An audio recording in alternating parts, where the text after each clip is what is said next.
દીપકભાઈ પણ અહીંથી લાડવા ખાઈને રામ રામ કરી રહ્યા છે. આ પાછા આ દેવ 6 લાડવા ખાઈ ગયા છે અને 7મો લાડવો ખાઈ રહ્યા છે.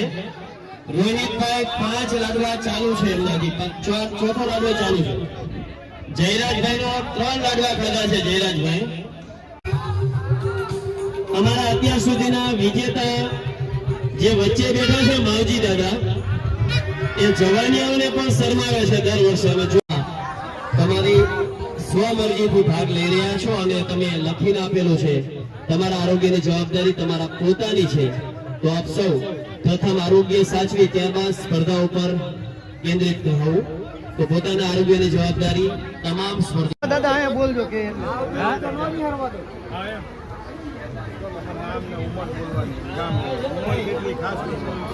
નામ ગામ ને ઉંમર.